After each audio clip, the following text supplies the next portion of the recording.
CET ಪರೀಕ್ಷೆಯಲ್ಲಿ ಜನಿವಾರ ವಿವಾದ ಪ್ರೊಟೆಸ್ಟ್ ಆಗ್ತಾ ಇದೆ. ಬ್ರಾಹ್ಮಣ ಸಮುದಾಯಕ್ಕೆ ಅವಮಾನ ಎಂದು ಆಕ್ರೋಶವನ್ನ ವ್ಯಕ್ತಪಡಿಸ್ತಾ ಇದ್ದಾರೆ.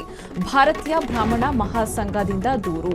ಸಿಇಟಿ ಪರೀಕ್ಷೆಯಲ್ಲಿ ಜನಿವಾರ ವಿವಾದ, ಬ್ರಾಹ್ಮಣ ಸಮುದಾಯಕ್ಕೆ ಅವಮಾನ ಎಂದು ಆಕ್ರೋಶ.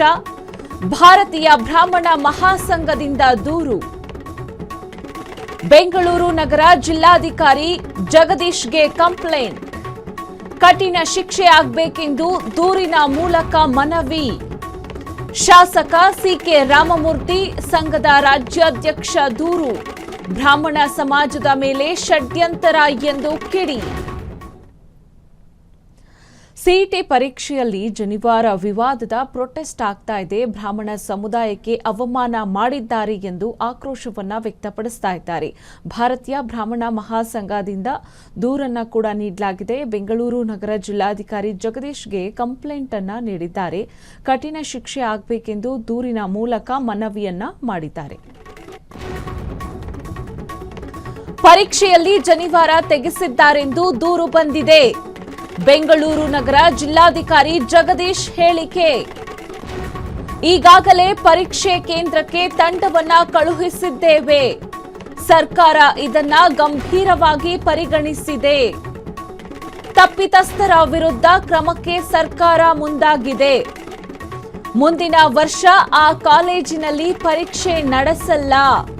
ಉದ್ದೇಶಪೂರ್ವಕ ಈ ರೀತಿ ಮಾಡಿದ್ದಾರೆ ಎಂಬ ಮಾಹಿತಿ ಇದೆ. ಬೆಂಗಳೂರು ನಗರ ಜಿಲ್ಲಾಧಿಕಾರಿ ಜಗದೀಶ್ ಹೇಳಿಕೆ. ಪರೀಕ್ಷೆಯಲ್ಲಿ ಜನಿವಾರ ತೆಗೆಸಿದ್ದಾರೆ ಎಂದು ದೂರು. ಸಿಇಟಿ ಪರೀಕ್ಷೆಯಲ್ಲಿ ಜನಿವಾರದ ವಿವಾದ ನಡೀತಾ ಇದೆ. ಏನ್ ಮಾಡಿಂದಾಗಿ ಮುಂದೆ ಈ ತರ ಘಟನೆಗಳಾಗಬಾರ್ದು ಅಂತ ಕೆಇಎ ವತಿಯಿಂದ ಡ್ರೆಸ್ ಕೋಡ್ಗೆ ಒಂದು ಅಧಿಕಾರಿಯನ್ನು ನೇಮಕ ಮಾಡಿ ಅವರಿಗೆ ಸರಿಯಾದ ತರಬೇತಿಯನ್ನು ಕೊಟ್ಟು ಏನು ಮಾಡಬೇಕು ಏನು ಮಾಡಬಾರ್ದು ಅನ್ನೋದನ್ನು ಸ್ಪಷ್ಟವಾಗಿ ತರಬೇತಿ ನೀಡಿದ್ದಾಗ್ಯೂ ಸಹ ಇವರು ಕರ್ತವ್ಯದಲ್ಲಿ ಲೋಪ ಎಸಗಿದ್ದಾರೆ. ಆದ್ದರಿಂದ ಅಂಥವ್ರ ಮೇಲೆ ಕಠಿಣ ಕ್ರಮ ಜರುಗಿಸಬೇಕಂತ FIR ಮಾಡಿದ್ದೀವಿ. ಅವರು ಅರೆಸ್ಟ್ ಆಗಿದ್ದಾರೆ. ಅವ್ರನ್ನ ಸಸ್ಪೆಂಡ್ ಮಾಡಿದ್ದೀವಿ, ತನಿಖೆ ಮಾಡಿದ್ದೀವಿ. ಈಗ ರಿಪೋರ್ಟ್ ಸಹ ಬಂದಿದೆ. ಅಂಥ ಕೇಂದ್ರದಲ್ಲಿ ಮುಂದೆ ನಾವು ಕೆಇಎ ವತಿಯಿಂದ ಸಿಇಟಿ ಪರೀಕ್ಷೆಗಳನ್ನು ನಡೆಸಬಾರ್ದು ಅಂತಲೂ ನಾನು ಸರ್ಕಾರಕ್ಕೆ ವರದಿಯನ್ನು ಮಾಡ್ತಾಯಿದ್ದೀನಿ. ಎಷ್ಟೆಲ್ಲ ಟಫ್ ಡಿಸಿಷನ್ ತಗೋಬೋದು, ಕಠಿಣ ಶಿಸ್ತು ಕ್ರಮ ತೆಗೆದುಕೊಳ್ಬೋದು, ಅದೆಲ್ಲವನ್ನು ಜಿಲ್ಲಾಡಳಿತ ವತಿಯಿಂದ ಸರ್ಕಾರದ ವತಿಯಿಂದ ಮಾಡಲಾಗಿದೆ. ಇದು ನಮ್ಮ ಸಮುದಾಯ ಮತ್ತು ನಮ್ಮ ಮಕ್ಕಳು ಅವರ ಎಜುಕೇಷನ್ನು ಎಲ್ಲದ್ರ ಮೇಲೂ ಇದು ಭಾಳ ಒಂದು ಪ್ರಭಾವ ಬೀರುತ್ತೆ. ಇದು ಅವರನ್ನು ಇವತ್ತು ಎಕ್ಸಾಮಿಗೆ ಒಂದು ವರ್ಷದಿಂದ ಪಾಪ ಓದಿ ಸಿಇಟಿನ ಅವರೊಂದು ಟಾರ್ಗೆಟ್ ಇಟ್ಕೊಂಡು ಓದಿರ್ತಾರೆ. ನಾನು ಇಂಥ ಇನ್ಸ್ಟಿಟ್ಯೂಷನಲ್ಲೇ ಓದಬೇಕು, ನಾನು ಈ ಥರ ಇಂಜಿನಿಯರ್ ಡಾಕ್ಟರ್ ಏನಾಗಬೇಕು ಅನ್ನೋದನ್ನು ಅವರು ಟಾರ್ಗೆಟ್ ಇಟ್ಕೊಂಡು ಓದಿರ್ತಾರೆ. ಎಕ್ಸಾಮ್ಗೆ ಹೋದಂತಲ್ಲಿ ಜನಿವಾರನ ತೆಗೆಸೋದು ಅಥವಾ ಜನಿವಾರನ ಕಟ್ ಮಾಡೋದು ಈ ಥರ ಮಾಡಿದಾಗ ಅವರಿಗೆ ಮಾನಸಿಕ ಸ್ಥೈರ್ಯನೂ ಕಳ್ಕೊಂಡು ಅವರು ಎಕ್ಸಾಮಲ್ಲಿ ರ್ಯಾಂಕಿಂಗ್ ಕಮ್ಮಿ ಬಂದಾಗ ಆ ಮಗುಗೆ ಬೇಕಾಗಿರೋಂಥ ಇನ್ಸ್ಟಿಟ್ಯೂಷನಲ್ಲಿ ಸಿಗದೇ ಇದ್ದಾಗ ಅವನು ಪ್ರಿಪೇರ್ ಆಗಿ ಒಂದು ವರ್ಷ ಪಾಪ ಹಗಲು ರಾತ್ರಿ ತಂದೆ ತಾಯಿ ಎಲ್ಲರೂ ಸೇರಿ ಅವರಿಗೆ ಅಷ್ಟು ಸಪೋರ್ಟ್ ಮಾಡಿ ಓದಿಸಿರ್ತಾರೆ. ಇವರು ಮಾಡಿದಾಗ ಮಗು ಬರೆಯೋಕ್ಕಾಗದಿದ್ದಾಗ ಯಾರು ಹೊಣೆ ಇದಕ್ಕೆ? ಅದಕ್ಕೋಸ್ಕರ ನಾವು ಜಿಲ್ಲಾಧಿಕಾರಿಗಳಿಗೆ ನಾವು ಮನವಿ ಕೊಟ್ಟಿದ್ದೀವಿ. ಇಮಿಡಿಯೇಟ್ ಆಗಿ ಯಾರ್ಯಾರು ಇದರಲ್ಲಿ ಇನ್ವಾಲ್ವ್ ಆಗಿದ್ದಾರೆ, ಇದು ಒಂದೇ ಕೃಪಾನಿಧಿ ಕಾಲೇಜಲ್ಲಿ ಮಾತ್ರ ಆಗಿದೆ ಅಂತಲ್ಲ, ಈ ಥರ ಹಲವಾರು ಸೆಂಟರ್ಗಳಲ್ಲಿ ನಡೆದಿದೆ. ನಿನ್ನೆ ಜಯನಗರದಲ್ಲೂ ಒಂದು ಕಡೆ ನಡೆದಿದೆ. ನಿನ್ನೆ ಬಂದು ನಮ್ಮ ಹತ್ರ ಅವರು ಹುಡುಗ ಹೇಳ್ಕೊಂಡಿದ್ದಾನೆ. ಅದನ್ನೆಲ್ಲ ಮುಂದಿನ ದಿನಗಳಲ್ಲಿ ಯಾರ್ಯಾರಿಗಾಗಿದೆ ಅದನ್ನೆಲ್ಲ ಚಿಕ್ಕಬಳ್ಳಾಪುರದಲ್ಲಾಗಿದೆ, ಬೇರೆ ಬೇರೆ ಜಿಲ್ಲೆಗಳಲ್ಲೂ ಆಗಿದೆ. ಎಲ್ಲ ಕಡೆನೂ ನಾವು ಕಂಪ್ಲೇಂಟ್ ಕೊಡೋರಿದ್ದೀವಿ ಇದ್ರ ಬಗ್ಗೆ. ಅವ್ರನ್ನ ಯಾರು ಮಾಡಿದ್ದಾರೆ ಇಂಥ ಕೆಲ ಕುಕೃತ್ಯನ ಅವ್ರನ್ನ ಇಮಿಡಿಯೇಟ್ ಆಗಿ ಅರೆಸ್ಟ್ ಮಾಡಬೇಕು. ಇವರು ತನಿಖೆ ನಡೆಸಬೇಕು. ಇನ್ನು ಮುಂದೆ ಇದ್ರ ಹಿಂದೆ ಯಾರಿದ್ದಾರೆ, ಇದರ ಹುನ್ನಾರ ಏನಿದೆ, ಅಥವಾ ಇದು ಬ್ರಾಹ್ಮಣ ಸಮುದಾಯದ ಮೇಲೆ ಇವರ ದಬ್ಬಾಳಿಕೆನ ದೌರ್ಜನ್ಯನ ಏನಕ್ಕೆ ಮಾಡ್ತಾ ಇದ್ದಾರೆ ಅನ್ನೋದು ಬೇಕಾಗಿದೆ. ಹಾಗೆ ಮಗುಗೆ ಮುಂದಿನ ಈ ಅಕಸ್ಮಾತ್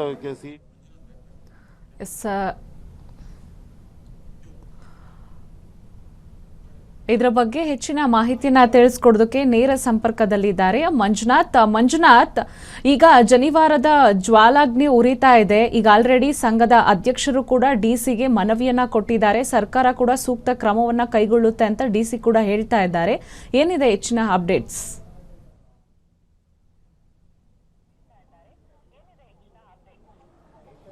ಹಾಂದಿ CET ಬರೆಯುವಂತಹ ವಿದ್ಯಾರ್ಥಿಗಳು ವಿದ್ಯಾರ್ಥಿಗಳಿಗೆ ಕಾಲೇಜಿನಲ್ಲಿ ಒಳಗಡೆ ಹೋದಂತಹ ವಿದ್ಯಾರ್ಥಿಗಳಿಗೆ ಜನಿವಾರವನ್ನ ಕತ್ತರಿಸುವಂಥದ್ದು ಇದೀಗ ರಾಜ್ಯಾದ್ಯಂತ ದೊಡ್ಡ ಮಟ್ಟದಲ್ಲಿ ಸದ್ದಾಗ್ತಿರುವಂಥದ್ದು.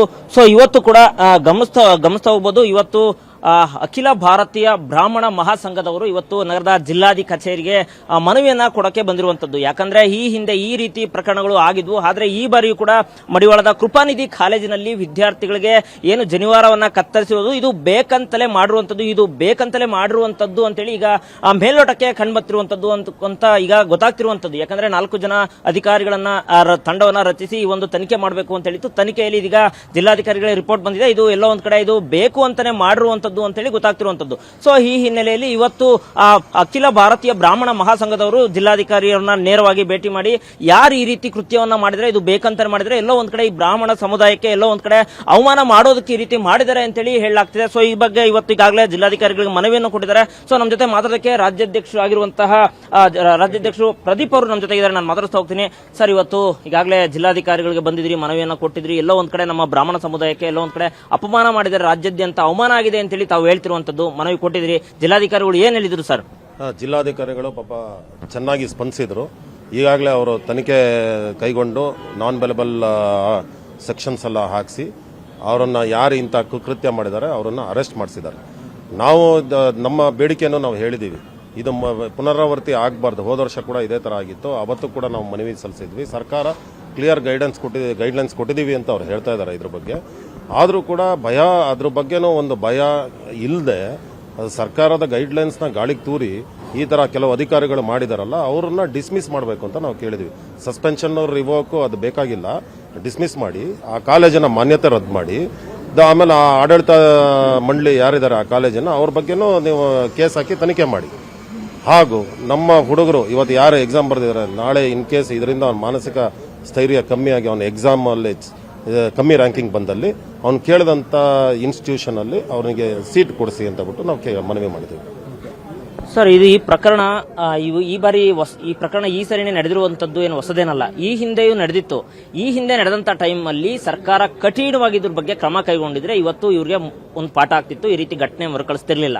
ಸೊ ಯಾವಾಗ ಸರ್ಕಾರ ಇದು ಕೇವಲ ಬೂಟಾಟಿಕೆಗೆ ಅಷ್ಟೇ ಅಥವಾ ಕೇವಲ ಸರ್ಕಾರ ಈ ಪ್ರಕರಣವನ್ನ ದಾಖಲಿಸಿಕೊಂಡು ಅಲ್ಲಿಗೆ ಕೈ ಬಿಟ್ಟಿದ್ದಕ್ಕೆ ಮತ್ತೊಂದು ಸರಿ ಇದು ಹೀಗೆ ಮಾಡಿದೆ. ಸೊ ಮುಂದಿನ ದಿನಗಳಲ್ಲೂ ಹೀಗೆ ಆದ್ರೆ ಮತ್ತೆ ನೀವು ಬರೀ ಕೇವಲ ಈ ರೀತಿ ಬರೋದು ಮನವಿ ಮಾಡೋದು ಹೋದ್ರೆ ಪದೇ ಈ ತರ ಮಾಡ್ತೀರಿ, ವಾಟ್ ನೆಕ್ಸ್ಟ್ ಅಂತ.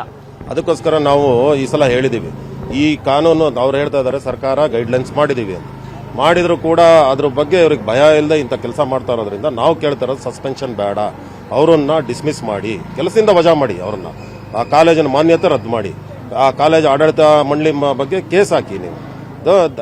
ಮತ್ತೆ ಇದು ನೀವು ಮಾಡಲಿಲ್ಲ ಅಂದ್ರೆ ಯಾರಿಗೂ ಭಯ ಬರೋದಿಲ್ಲ, ಅದನ್ನ ಮಾಡಿ ಅಂತ ಬಿಟ್ಟು ನಾವು ಅವ್ರಿಗೆ ಕೇಳಿದೀವಿ. ಅವ್ರು ಮಾಡಿಲ್ಲ ಅಂದ್ರೆ ನಾವು ಪದೇ ಬರೋಂಥದ್ದೇನಿಲ್ಲ. ನಮ್ಮ ಹತ್ರ ಅದು ಎಲ್ಲದಕ್ಕೂ ನಾವು ಇವತ್ತು ಇಡೀ ಕರ್ನಾಟಕದಲ್ಲ ಬ್ರಾಹ್ಮಣರೆಲ್ಲ ಒಂದಾಗಿದ್ದೀವಿ. ನಾವು ಕೂತು ಇದ್ರ ಬಗ್ಗೆ ಮಾತಾಡಿದ್ದೀವಿ. ಮುಂದಿನ ದಿನಮಾನಗಳಲ್ಲಿ ನಾವು CET ಎಲ್ಲಾ ಕೇಂದ್ರಗಳಲ್ಲೂ ಕೂಡ ನಮ್ದು ಪರಶುರಾಮ ರಕ್ಷಣಾ ಸೇನೆ ಅಂತಿದೆ.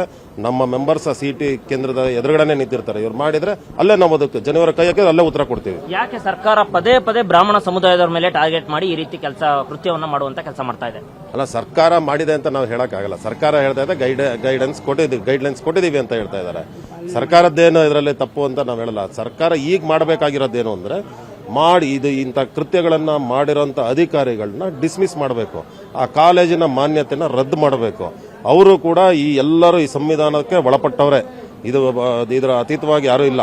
ಅದರಿಂದ ಅವರು ಎಲ್ಲರನ್ನೂ ಕೂಡ ಸರಿಯಾದ ಒಂದು ಶಿಸ್ತಾಗಿ ಇವರಿಗೆ ಒಂದು ಶಿಸ್ತುಬದ್ಧ ಕ್ರಮ ತಗೊಂಡ್ರೆ ಎಲ್ಲ ಸರಿಯಾಗುತ್ತೆ. ಮುಂದಿನ ದಿನಗಳಲ್ಲಿ ಯಾರು ಇಂಥ ಕೆಟ್ಟ ಕೆಲಸ ಮಾಡಕ್ ಬರೋದಿಲ್ಲ. ಓಕೆ, ಜಿಲ್ಲಾಧಿಕಾರಿ ಜಗದೀಶ್ ಅವರು ಹೇಳ್ತಾ ಇದ್ದಾರೆ, ಏನ್ ಈ ಕೃತ್ಯ ಪ್ರಕರಣ ಬೆಳಕಿಗೆ ಬಂದ ಕೂಡಲೇ 24 ಗಂಟೆಗಳಿಗೆ ತನಿಖೆ ತಂಡವನ್ನ ರಚನೆ ಮಾಡಿದ್ದು. ತಂಡದಲ್ಲಿ ಈಗ ವರದಿ ಬಂದಿರೋ ಪ್ರಕಾರ ಅಂದ್ರೆ ಇದು ಬೇಕಂತಲೇ ಮಾಡಿರುವಂತಹ ಕೆಲಸ ಅಂತೇಳಿ ಜಿಲ್ಲಾಧಿಕಾರಿ ಅವರು ಹೇಳ್ತಿರುವಂತದ್ದು. ಅದೇ ಈಗ ಅವರ ಜಿಲ್ಲಾಧಿಕಾರಿಗಳು ಹೇಳಿದ್ದಾರೆ ಅಂದ್ಮೇಲೆ ಇದು ಉದ್ದೇಶಪೂರ್ವಕವಾಗಿ ಮಾಡಿರೋದ್ರಿಂದ ಅಂತ ಅಧಿಕಾರಿಗಳು CETಯಲ್ಲಿ ಅಥವಾ ಸರ್ಕಾರಿ ಕೆಲಸದಲ್ಲಿ ಇರುವಂತದ್ದು ತಪ್ಪಾಗುತ್ತೆ. ಅವ್ರನ್ನ ಇಮಿಡಿಯೇಟ್ ಆಗಿ ಡಿಸ್ಮಿಸ್ ಮಾಡಿ ಅವರನ್ನ ಜೈಲಿಗಟ್ಟಿ ಅವ್ರಿಗೆ ಸರಿಯಾದ ಒಂದು ಶಿಕ್ಷೆ ಆಗ್ಲೇಬೇಕು ಇದಕ್ಕೆ. ಮೇಡಮ್, ತಾವು ಕೊನೆಯದಾಗಿ ಜಿಲ್ಲಾಧಿಕಾರಿ ಮನವಿ ಮಾಡಿದ್ರಿ. ನೀವು ಒಂದೇ ಮಾತಲ್ಲಿ ಒಂದು ವರ್ಡಲ್ಲಿ ಹೇಳೋದಾದ್ರೆ ಇಂತಹ ಶಿಕ್ಷಕರಿಗಾಗಿರ್ಬೋದು, ಯಾರು ಈ ಕೃತ್ಯದಲ್ಲಿ ಭಾಗಿಯಾಗಿದ್ದಾರೆ ಇಂಥವ್ರಿಗೆ ತಾವೇನು ಹೇಳಕ್ ಇಷ್ಟಪಡ್ತೀರಿ?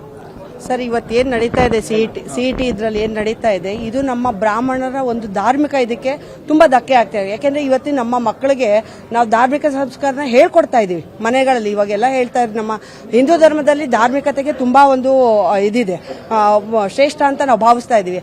ಆ ಧಾರ್ಮಿಕ ಅಸ್ಮಿತೆಗೆ ನೀವು ಧಕ್ಕೆ ಮಾಡಿದಾಗ ಆ ಮಕ್ಕಳು ಮಾನಸಿಕವಾಗಿ ತುಂಬಾ ಕುಗ್ಗೋಗ್ತಾರೆ. ಈಗ ನಮ್ಮ ಬ್ರಾಹ್ಮಣ ಮಕ್ಕಳುಗಳು ಏನಂದ್ರೆ, ಇವತ್ತು ನಾವು ನಿಂತಿರೋದೇ ನಮ್ಮ ರಿಸರ್ವೇಶನ್ ಯಾವುದು ನಮ್ಗೆ ಯಾವುದೇ ರೀತಿನಲ್ಲಿಲ್ಲ. ನಮ್ಮ ಮಕ್ಕಳು ಏನ್ ಬರಿತಾ ಇದ್ದಾರೆ ಅವರ ಒಂದು ಮೆಂಟಲ್ ಸ್ಟಾಮಿನಾ ಮೇಲೆ ಬರಿತಾ ಇದ್ದಾರೆ. ನೀವು ಅವರು ಮಾನಸಿಕವಾಗಿ ಕುಗ್ಗಿಸಿದಾಗ ಆ ಮಕ್ಕಳು ಯಾವ ರೀತಿ ಬೆಳೀತಾರೆ ಸರ್ ಅವರು. ಹಾಗಾಗಿ ನಮಗೆ ಮುಂದಿನ ನಮ್ಮ ಮಕ್ಕಳ ಭವಿಷ್ಯಕ್ಕೆ ತುಂಬಾ ಮಾರಕ ಆಗ್ತಾ ಇದೆ. ಹಾಗಾಗಿ ನಾವು ನಮ್ಮ ಸರ್ಕಾರದಲ್ಲಿ ಕೇಳ್ಕೊಳ್ಳೋ ಕಳಕಳಿ ಮನವಿ ಏನಂದ್ರೆ, ಇದು ಎಲ್ಲಾ ಕಾಲೇಜುಗಳಲ್ಲೂ ಆಗಿಲ್ಲ, ಹೌದು ನಾವು ಒಪ್ಕೋತೀವಿ. ಕೆಲವು ಕಾಲೇಜುಗಳಲ್ಲಿ ಯಾಕೆ ಇದು ಮಾಡ್ತಾ ಇದ್ದಾರೆ ಅನ್ನೋದು ನಮ್ಮದು ಒಂದು ಪ್ರಶ್ನೆ ಆಗಿದೆ. ಯಾಕೆಂದ್ರೆ ಜನಿವಾರ ಯಾರು ಏನೂ ಮಾಡೋದಕ್ಕೆ ಸಾಧ್ಯ ಇಲ್ಲ. ಬೇರೆ ನೀವೇನೇ ಎಕ್ಸ್ಕ್ಯೂಸ್ ಹೇಳ್ಬೋದು, ಬಟ್ ಜನಿವಾರದಿಂದ ಯಾರಿಗೂ ಯಾವುದೇ ರೀತಿ ಇಷ್ಟು ವರ್ಷಗಳು ದೊಡ್ಡ ದೊಡ್ಡ ಎಲ್ಲಾ ಪರೀಕ್ಷೆಗಳನ್ನು ಬರೆದಿದ್ದಾರೆ. ಅಲ್ಲಿ ತೊಂದರೆ ಆಗದೆ ಇರೋದು ಸಿಇಟಿನಲ್ಲಿ ಮಾತ್ರ ಯಾಕೆ ಜನಿವಾರದಿಂದ ತೊಂದರೆ ಆಗ್ತಾ ಇದೆ? ಇದು ನಮ್ಮ ಪ್ರಶ್ನೆ. ಇದಕ್ಕೆ ನಮಗೆ ಸರಿಯಾದ ಉತ್ತರ ಬೇಕು. ಎರಡನೇದಾಗಿ, ನಾವು ಜನಿವಾರ ಒಳಗಡೆ ಹಾಕೊಂಡು ನಮ್ಮ ಮಕ್ಕಳು ಬರೆದಾಗ ಅವ್ರಿಗೆ ಯಾರಿಗೂ ಯಾವುದೇ ರೀತಿ ತೊಂದರೆ ಆಗ್ತಾ ಇಲ್ಲ. ನೀವು ಇದನ್ನು ಉದ್ದೇಶಪೂರ್ವಕವಾಗಿ ಅಲ್ಲಿ ಯಾವ ಸೆಂಟ್ರಲ್ಲಿ ನಡೀತಾ ಇದೆಯೋ ಅಲ್ಲಿ ಉದ್ದೇಶಪೂರ್ವಕವಾಗಿನೇ ಇದನ್ನ ಮಾಡ್ತಾ ಇದ್ದಾರೆ. ಅದರ ವಿರುದ್ಧ ನಮ್ಮ ಪ್ರೊಟೆಸ್ಟ್ ಆಗಿದೆ. ಅಂಡ್ ಆ ಥರ ಯಾರು ನಡ್ಕೊತಾ ಇದ್ದಾರೆ ಇದಕ್ಕೆ ಕಾನೂನಾತ್ಮಕವಾಗಿ ಅವರಿಗೆ ಸರಿಯಾದ ಒಂದು ಪಾಠನ ಬರಬೇಕು. ಈ ಪಾಠ ಮುಂದಿನ ವರ್ಷ ಮತ್ತೆ ಮರುಕಳನೆ ಆಗದೆ ಇರೋ ರೀತಿ ಪಾಠನ ನಮ್ಮ ಸರ್ಕಾರ ಆಗಲಿ ಅಧಿಕಾರಿಗಳಾಗ್ಲಿ ಕೊಡಬೇಕು ಅನ್ನೋದು ನಮ್ಮ ಮನವಿ ಸರ್. ಹಂದಿ, ಇದು ಪ್ರತಿಭಟನಾಕಾರರ ಒಂದು ಮಾತು. ಯಾಕಂದ್ರೆ ಯಾವ ಕಾಲೇಜಿನಲ್ಲಿ ಈ ಒಂದು ಪ್ರಕರಣ ಇಂತಹ ಘಟನೆ ಆಗಿದೆ ಅಂತಹ ಕಾಲೇಜುಗಳಲ್ಲಿ ಮುಂದಿನ ದಿನಗಳಲ್ಲಿ ಈ ರೀತಿ ಸಿಇಟಿ ಎಕ್ಸಾಮ್ ಬರೆಯೋದಕ್ಕೆ ಅವಕಾಶ ಮಾಡಿಕೊಡಬಾರ್ದು. ಜೊತೆಗೆ ಯಾರು ಈ ಪ್ರಕರಣ ಬೇಕು ಅಂತಲೇ ಮಾಡಿದರೆ ಅವರಿಗೆ ಸರಿಯಾದ ಒಂದು ಶಿಕ್ಷೆ ಆಗಬೇಕು ಅಂತೇಳಿ ನಮ್ಮ ಹೋರಾಟ ಅಂತೇಳಿ ಹೇಳ್ತಾರೆ. ಜೊತೆಗೆ ಮುಂದಿನ ದಿನಗಳಲ್ಲಿ ಈ ರೀತಿ ಘಟನೆ ಆಗಬಾರ್ದು ಕೂಡ ಸರ್ಕಾರ ಆ ರೀತಿ ನೋಡ್ಕೊಳ್ಬೇಕು ಅಂತೇಳಿ ಆ ಪ್ರತಿಭಟನಾಕಾರರು ಹೇಳ್ತಿರುವಂತದ್ದು. ಹಂದಿ, ಓಕೆ, ಧನ್ಯವಾದ ತಮ್ಮೆಲ್ಲ ಮಾಹಿತಿಗೆ.